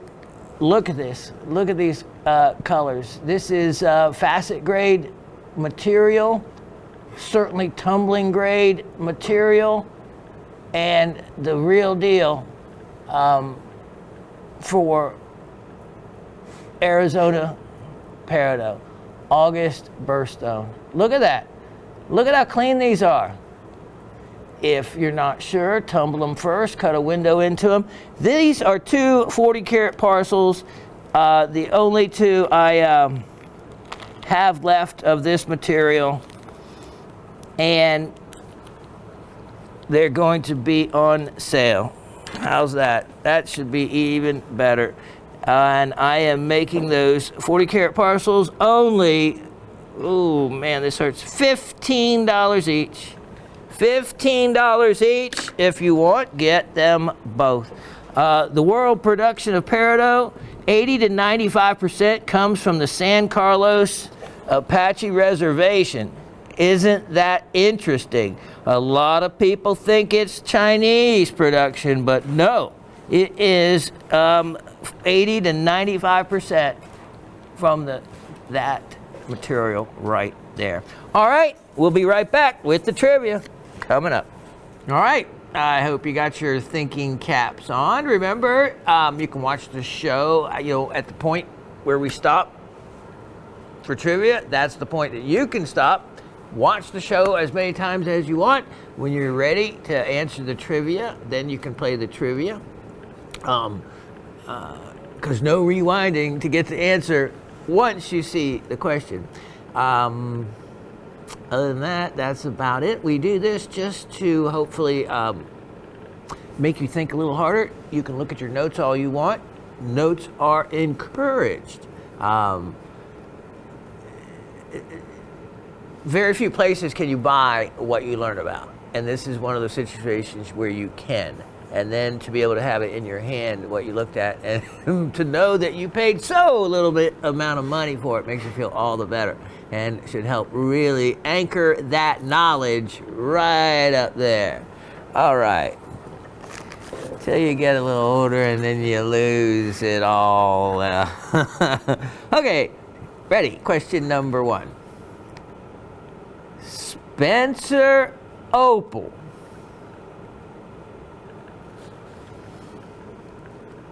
Okay, so this is, let me make a note. A little two-part question. Spencer opal is from where? Where is Spencer opal from? And be as specific to the location as you can get. In other words, not just the country. All right? So we're looking for a more accurate locality than the country. So Spencer opal is from where? Second part to that question is, Spencer opal is similar to what other opal district in the world? So Spencer opal and the look of Spencer opal is similar to what other opal district in the world? And I say opal district just so you don't say the whole country, because technically maybe you'd be right, but we want to be a little more specific than that. All right, second question. Name. Now, I was going to say 3, but nope, I'm going to say 4. Name 4 mining areas that you know of where peridot is mined. Name 4 districts. In other words, getting as, and in this case, peridot, you may not know any more than saying the country, and that's acceptable. But if you know a more localized description of where, then include that as well. All right, so I was going to say 3, but no, we have definitely covered 4 different areas that the August birthstone peridot is well known to come from.